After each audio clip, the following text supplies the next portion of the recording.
আপনি কি কখনো গভীর রাতে চারপাশ যখন একদম নিস্তব্ধ হয়ে যায় তখন সিলিংয়ের দিকে তাকিয়ে নিজেকে একটি প্রশ্ন করেছেন? কখনো কি দেখেছেন আগামী ১০০ বছর পর এই পৃথিবীর ৮০০ কোটি মানুষের মধ্যে একজনও আর বেঁচে থাকবে না? এই যে আজ আপনি সকালে উঠছেন, বাস বা ট্রেনে উঠছেন, অফিসে যাচ্ছেন, বসের বকুনি খাচ্ছেন, মাসের শেষে বেতনের হিসাব মেলাচ্ছেন, সঞ্চয় করছেন, এসবের ঠিক কতটুকু মূল্য থাকবে আজ থেকে ১ শতাব্দী পর? আপনার নাম, আপনার কষ্ট, আপনার অহংকার, আপনার জমানো ব্যাংক ব্যালেন্স সবকিছু যখন ধূলিসাৎ হয়ে যাবে তখন আপনার আজ বেঁচে থাকার এই যে এক অদ্ভুত লড়াই, এর প্রকৃত অর্থ আসলে কি? কিন্তু যদি বলি আপনার জীবনের সবচেয়ে গুরুত্বপূর্ণ এবং সবচেয়ে স্বাধীন মনে হওয়া সিদ্ধান্তটি হয়তো আপনার নিজের নয়। যদি বলি বেঁচে থাকার যে কারণ বা উদ্দেশ্য প্রতিদিন খুঁজে বেড়ান, সেই খোঁজাটাই আসলে প্রকৃতির সাজানো এক বিশাল ছলাকলা। প্রশ্নটা শুনলে বুকটা একটু খালি খালি লাগে, তাই না? একটা অস্বস্তি তৈরি হয় মনের গভীরে। আমরা প্রতিদিন এই অস্বস্তিটাকে এড়িয়ে চলার জন্য নিজেদের অদ্ভুত সব কাজে ব্যস্ত রাখি। নতুন একটা গাড়ি কেনার স্বপ্নে, নতুন একটা প্রমোশনের আশায় কিংবা সামাজিক যোগাযোগ মাধ্যমের নোটিফিকেশনের অ্যালগোরিদমে নিজেদের ডুবিয়ে রাখি। কারণ আমরা ভয় পাই সেই গহ্বরকে যা উত্তর খোঁজে। আমরা আসলে বেঁচে আছি কেন? কিন্তু কেন এই ভয়? মানুষ কি সৃষ্টির শুরু থেকেই জীবনের অর্থ খুঁজতে গিয়ে এই শূন্যতায় ভুগেছে, নাকি এটি আধুনিক মানুষ তৈরি করার এক নতুন ব্যাধি? আমরা এতদিন জীবন এবং বেঁচে থাকার সম্পর্কে যা জেনে এসেছি সেই উদ্দেশ্যগুলোকে পরম সত্য বলে ধরে নিয়েছি।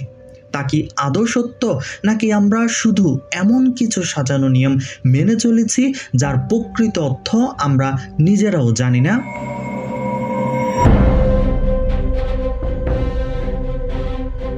এই প্রশ্নের উত্তর এক কথায় দেওয়া সম্ভব নয়। আর আজ আমি আপনাকে কোনো তৈরি করা সস্তা সান্ত্বনা বা মোটিভেশনাল বুলিও দেব না। উত্তর পেতে হলে আমাদের ফিরে যেতে হবে অতীতে।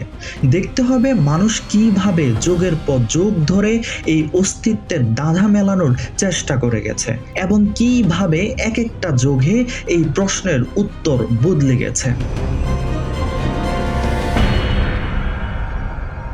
গল্পের শুরুটা কিন্তু আজকের মতো ছিল না। আজ থেকে হাজার হাজার বছর আগে যখন মানুষ কেবল গুহা ছেড়ে সমতলে আসতে শুরু করেছে, তখন বেঁচে থাকার অর্থ ছিল অত্যন্ত স্পষ্ট এবং নির্মম। বেঁচে থাকার অর্থ ছিল কেবল টিকে থাকা, শিকার করা, বন্য পশুর হাত থেকে বাঁচা, বংশবৃদ্ধি করা এবং আগামীকালকের সকালটা দেখতে পাওয়া। তখনকার মানুষের কাছে জীবনের উদ্দেশ্য কি, এই প্রশ্ন তোলার মতো ফুসরত ছিল না। কিন্তু মানুষের মস্তিষ্ক যখন বিবর্তিত হলো, যখন আমরা কৌতূহলী হতে শিখলাম, তখন শুরু হলো আসল সংকট। খ্রিস্টপূর্ব ৫ম শতাব্দীর কথা ধরা যাক। স্থান প্রাচীন গ্রিস। আজ থেকে প্রায় ২৫০০ বছর আগে অ্যাথেন্সের অলিতে গলিতে এক অদ্ভুত মানুষকে ঘুরে বেড়াতে দেখা যেত। খালি পা, জীর্ণ পোশাক, অথচ চোখ দুটোতে অসীম কৌতূহল। নাম তার সক্রেটিস। তৎকালীন গ্রিক সমাজ যখন ধন সম্পদ, ক্ষমতা আর যুদ্ধের নেশায় মত্ত, সক্রেটিস তখন মানুষকে দাঁড় করিয়ে একটা প্রশ্নই করতেন: তুমি যে জীবনটা যাপন করছো সেটার পরীক্ষা নিয়েছো তো? কারণ অনিরীক্ষিত জীবন মানুষের বাঁচার যোগ্যই নয়। সক্রেটিস এবং তার পরবর্তী দার্শনিক প্লেটো এবং অ্যারিস্টটল মানুষকে প্রথম বোঝাতে চাইলেন বেঁচে থাকা মানে কেবল শ্বাস প্রশ্বাস নেওয়া নয়। অ্যারিস্টটল একটি চমৎকার গ্রিক শব্দ ব্যবহার করেছিলেন, ইউডাইমোনিয়া, যার সহজ অর্থ হলো উচ্চতর গুণাবলী ও বিবেকের মাধ্যমে জীবনের চূড়ান্ত সার্থকতা বা পূর্ণতা অর্জন করা।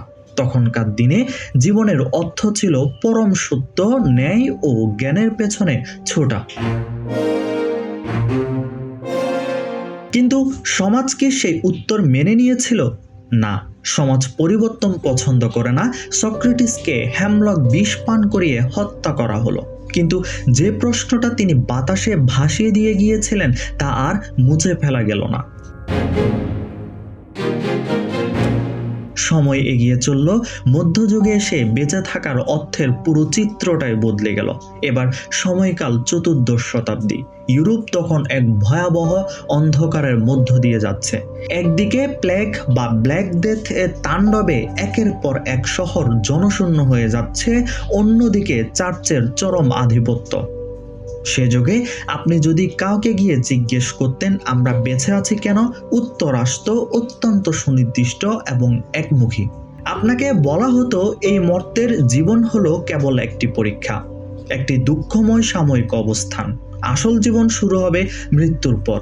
আপনি বেঁচে আছেন ঈশ্বরের ইচ্ছা পূরণ করতে, চার্চের অনুশাসন মেনে চলতে এবং পরকালের অনন্ত স্বর্গ অর্জন করতে। আপনার ব্যক্তিগত ইচ্ছা, আপনার স্বপ্ন, আপনার কৌতূহলের কোনো মূল্য সেখানে ছিল না। জীবনের সমস্ত অর্থ নির্দিষ্ট করে দিত ধর্মীয় এবং সামাজিক প্রতিষ্ঠানগুলো। মানুষের নিজের কোনো স্বতন্ত্র অস্তিত্ব ছিল না। সে ছিল এক বিশাল ঈশ্বরীয় নাটকের ক্ষুদ্র এক পাত্র মাত্র। বহু শতক ধরে মানুষ এই নিয়মেই বিশ্বাস করে এসেছিল। তারা শান্তি পেয়েছিল এটা ভেবে যে কেউ একজন তাদের জীবনের স্ক্রিপ্ট লিখে রেখে দিয়েছে। তাদের নিজস্ব কোনো অর্থ খোঁজার দায় নেই।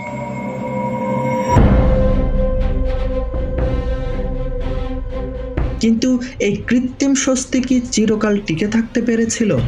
না। 18 শতকে এলো শিল্প বিপ্লব এবং জ্ঞানের আলো বা এনলাইটমেন্ট। বিজ্ঞানের অগ্রগতি, নিউটনের গতিসূত্র আর আধুনিক চিকিৎসা বিজ্ঞান এসে চূর্ণ বিচূর্ণ করে দিল বহু প্রাচীন বিশ্বাসকে। মানুষ বুঝতে পারল মহাবিশ্ব কোনো জাদুকর পরিচালনা করছে না, এটি চলছে কিছু নির্দিষ্ট প্রাকৃতিক নিয়মে। আর ঠিক এখানেই তৈরি হলো ইতিহাসের সবচেয়ে বড় বৈপরীত্য।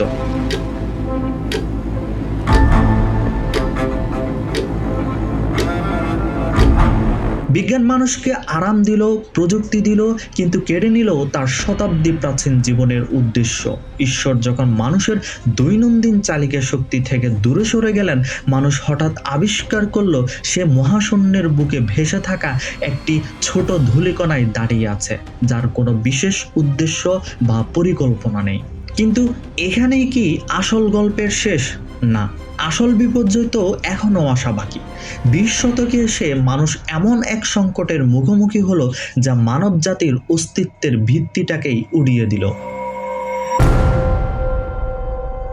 সালটা 1914 থেকে 1945, দুটি বিশ্বযুদ্ধ।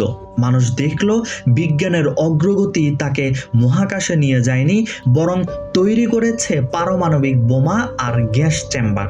কোটি কোটি মানুষের মৃত্যু, অহেতুক রক্তপাত আর অমানবিক নৃশংসতা মানুষকে এক গভীর হতাশার মধ্যে ফেলে দিল।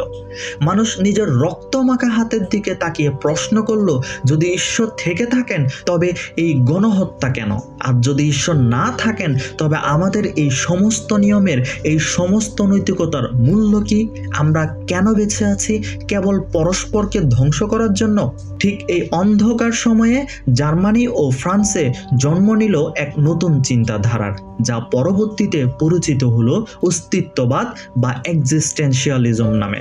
দার্শনিক ফ্রেডরিক নিটশে আগেই ভবিষ্যৎবাণী করেছিলেন, মানুষ যখন তার পরম আশ্রয়গুলোকে হারিয়ে ফেলবে তখন সে মুখোমুখি হবে এক চরম তত্ত্বের, যার নাম শূন্যতাবাদ বা নিহিলিজম। শূন্যতাবাদ বলে এই মহাবিশ্বের কোনো অর্থ নেই, কোনো উদ্দেশ্য নেই। আপনি ভালো কাজ করুন বা খারাপ কাজ করুন, নক্ষত্রদের তাতে কিছুই যায় আসে না। আপনি মারা গেলে প্রকৃতি এক মুহূর্তের জন্য থামবে না। ভেবে দেখুন তো কথাটি কতটা নিদারুণ, কতটা ভয়ঙ্কর এই সত্য। ফরাসি লেখক আলবেয়ার কামু 1942 সালে প্রকাশিত তার বিখ্যাত প্রবন্ধ দ্য মিথ অফ সিসিপাস এ একটি রূপক ব্যবহার করেছিলেন। গ্রিক পৌরাণিক চরিত্রের জিউস দ্বারা অভিশপ্ত এক রাজা সিসিপাস, যার শাস্তি ছিল একটি প্রকাণ্ড ভারী পাথরকে পাহাড়ের চূড়ায় ঠেলে তুলে নিয়ে যাওয়া। আর প্রতিবার চূড়ায় পৌঁছানোর পর পাথরটি গড়িয়ে নিচে পড়ে যেত। সিসিপাসকে আবার নিচে নেমে এসে সেই পাথর ঠেলে উপরে তুলতে হতো। অনন্তকাল ধরে এই এক অর্থহীন কাজ তাকে করে যেতে হতো। কামু বললেন, আমরা প্রতিদিন সকালে উঠি, বাস ধরি, 8 ঘন্টা কাজ করি, বাড়ি ফিরি, ঘুমাই, আবার সকালে উঠি। আমাদের জীবন কি এই সিসিপাসের অভিশাপের চেয়ে আলাদা কিছু? এই যে প্রতিদিনের পুনরাবৃত্তি, এর চূড়ান্ত পরিণতি কি মৃত্যু? তাহলে এই অর্থহীন জীবনকে বয়ে নিয়ে যাওয়ার যৌক্তিকতা কোথায়?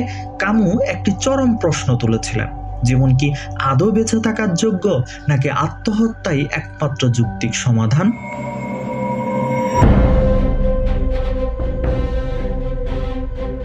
এখানে এসে মনে হয় সব শেষ। যদি মহাবিশ্ব উদাসীন হয়, যদি আমাদের কষ্টের কোনো পরম মূল্য না থাকে, তবে এই টিকে থাকার লড়াইয়ের মানে কি? আমরা যে ধারণার উপর ভর করে এতদিন বেঁচেছিলাম, সেটাই যদি এক বিশাল মিথ্যা হয়, তবে তো পথ দেখানোর আর কিছুই অবশিষ্ট রইল না। কিন্তু গল্প কি সত্যিই এখানে শেষ? না। অন্ধকারের তীব্রতা যখন সবচেয়ে বেশি, ভোরের আলো ঠিক তখনই ফুটে ওঠে। কামু, সার্ত্রে কিংবা ভিক্টর ফ্রাঙ্কলের মতো চিন্তাবিদরা আমাদের এক অভূতপূর্ব সত্যের মুখোমুখি দাঁড় করালেন। তারা বললেন, হ্যাঁ, এটা সত্যি যে এই মহাবিশ্ব আপনাকে আগে থেকে কোনো তৈরি করা জীবনের অর্থ সরবরাহ করে না। প্রকৃতি আপনাকে কোনো উদ্দেশ্য দিয়ে পাঠায়নি, কিন্তু সেটি কোনো অভিশাপ নয়। সেটিই হলো মানুষের সবচেয়ে বড় মুক্তি। আরিবের্গস বা জা পল সার্ত্রে যা বলেছিলেন তার সার কথা ছিল অত্যন্ত বিপ্লবাত্মক। Existentialism holds that existence precedes essence, অর্থাৎ মানুষের অস্তিত্ব আগে, তার অর্থ বা উদ্দেশ্য পরে। একটি চেয়ার বা টেবিল তৈরি করার আগে কাঠমিস্ত্রি মাথার মধ্যে চিন্তা করে সেটি কেন তৈরি করা হচ্ছে, অর্থাৎ চেয়ারের উদ্দেশ্য আগে থেকে নির্ধারিত। কিন্তু মানুষের ক্ষেত্রে তা নয়। মানুষ আগে এই পৃথিবীতে আসে, জন্ম নেয়, বিদ্যমান হয়, তারপর সে তার নিজের কর্ম, চিন্তা এবং সিদ্ধান্তের মাধ্যমে নির্ধারণ করে সে আসলে কে এবং তার জীবনের অর্থ কী। যদি মহাবিশ্বের কোনো নিজস্বত্ব না থাকে, তার মানে আপনি সম্পূর্ণ মুক্ত। একটি খালি ক্যানভাসের মতো আপনার জীবন। সেখানে আপনি কি রং তুলবেন সেটি অন্য কেউ ঠিক করে দেবে না, আপনি নিজে তা আঁকবেন। সমালোচকরাও অবশ্য এখানে একমত হননি। অনেক সমাজবিজ্ঞানী ও প্রথাগত চিন্তাবিদ বলেন, এই চরম ব্যক্তি স্বাতন্ত্র্যবাদ মানুষকে সমাজ থেকে বিচ্ছিন্ন করে তোলে। মানুষ যদি কেবল নিজের তৈরি অর্থেই বিশ্বাস করে, তবে সমাজের সার্বজনীন নীতি, দায়িত্ববোধ এবং নৈতিকতা ভেঙে পড়তে পারে। মানুষ চরম স্বার্থপর হয়ে উঠতে পারে। কথাটা একদম ফেলে দেওয়ার মতো নয়। যখন সবাই কেবল নিজের অর্থ খুঁজতে যায়, তখন সম্মিলিত সামাজিক দায়িত্ব অনেক সময় শিথিল হয়ে পড়ে। কিন্তু এর বিপরীতে দাঁড়িয়ে অস্ট্রিয়ান স্নায়ুরোগ বিশেষজ্ঞ ও মনস্তাত্ত্বিক ভিক্টর ফ্রাঙ্কল আমাদের এক ভিন্ন অভিজ্ঞতার কথা শোনান। দ্বিতীয় বিশ্বযুদ্ধের সময় ফ্রাঙ্কলকে বন্দি রাখা হয়েছিল নৎসিদের ভয়ঙ্কর কনসেন্ট্রেশন ক্যাম্প আউটভিটসে, যেখানে প্রতিদিন হাজার হাজার মানুষকে গ্যাসে পুড়িয়ে মারা হতো। মানুষের সমস্ত মর্যাদা, পোশাক, পরিবার কেড়ে নেওয়া হয়েছিল।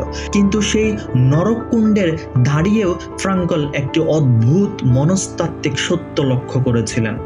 তিনি দেখলেন, যেসব বন্দী শারীরিকভাবে খুব শক্তিশালী ছিল, তারা কেবল শারীরিক শক্তির জোরে বেশি দিন টিকে থাকতে পারছিল না, বরং তারাই শেষ পর্যন্ত অলৌকিকভাবে বেঁচে যাচ্ছিল, যাদের মনের গভীরে কোনো একটি কারণ বা অর্থ বেঁচে ছিল।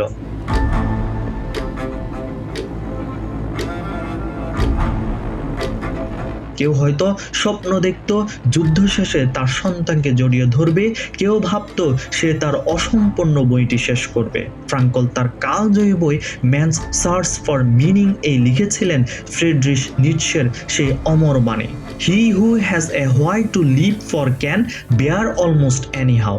যার কাছে বেঁচে থাকার একটি কেন আছে, সে যে কোনো কিভাবে সহ্য করে নিতে পারে।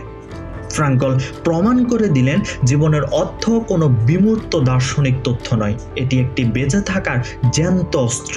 পরম মহাবিশ্ব আপনাকে অর্থ দিক বা না দিক, আপনার ভেড়ার মতো বেঁচে থাকার কোনো বাধ্যবাধকতা নেই। আপনার ভেতরের ভালোবাসায়, আপনার সৃষ্টির মধ্যে, আপনার সহমর্মিতায় এবং সবচেয়ে বড় কথা যন্ত্রণা ও কষ্টের মুখোমুখি হয়ে আপনি যে অবস্থান গ্রহণ করেন তার মধ্যেই ফুটে ওঠে জীবনের আসল অর্থ।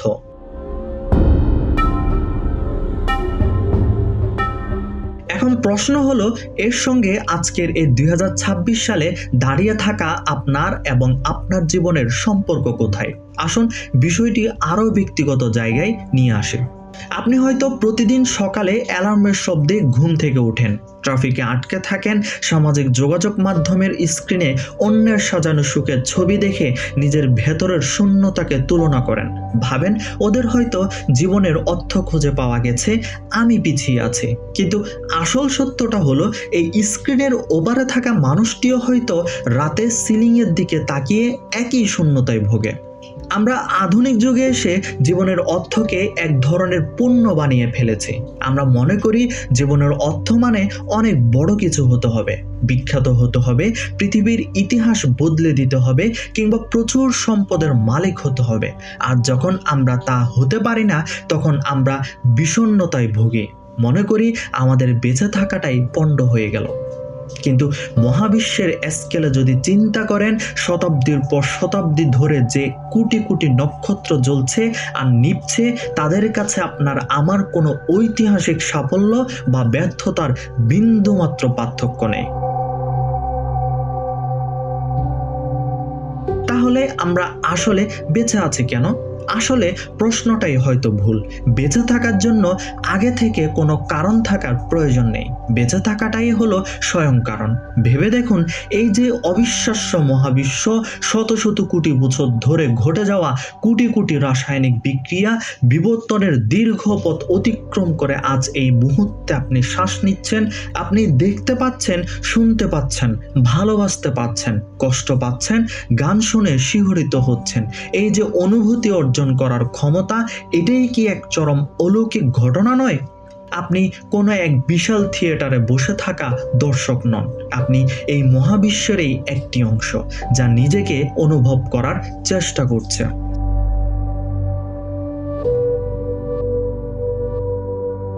আমাদের গল্পের শুরুতে যে প্রশ্নটি নিয়ে আমরা যাত্রা শুরু করেছিলাম মনে আছে? আগামী 100 বছর পর যখন আপনার আমার কোনো অস্তিত্ব থাকবে না, তখন আজকের এই লড়াইয়ের অর্থ কি? উত্তর হলো, অর্থটা কালকের জন্য নয়, অর্থটা আজকের জন্য। জীবনের অর্থ কোনো গুপ্তধন নয় যে আপনি একদিন বনজঙ্গলে বা বইয়ের পাতায় তা খুঁজে পাবেন। জীবনের অর্থ হলো একটি ক্রিয়া, অ্যাকশন। এটি পাওয়ার জিনিস নয়, তৈরি করার জিনিস।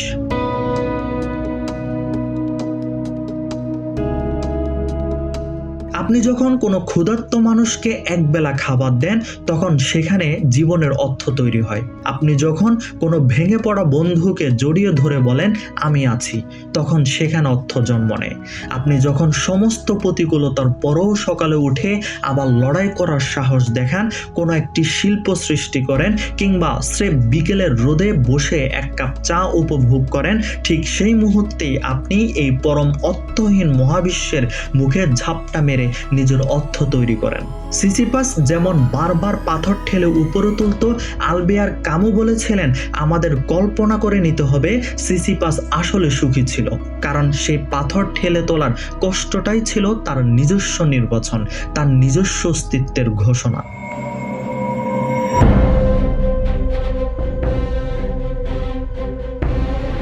আজকের এই জটিল যান্ত্রিক ও কোলাহলপূর্ণ পৃথিবীতে দাঁড়িয়ে হয়তো প্রশ্নটা আসলে এটা নয় যে মহাবিশ্ব আমাকে কি অর্থ দিচ্ছে, হয়তো আসল প্রশ্নটা অন্য জায়গায়।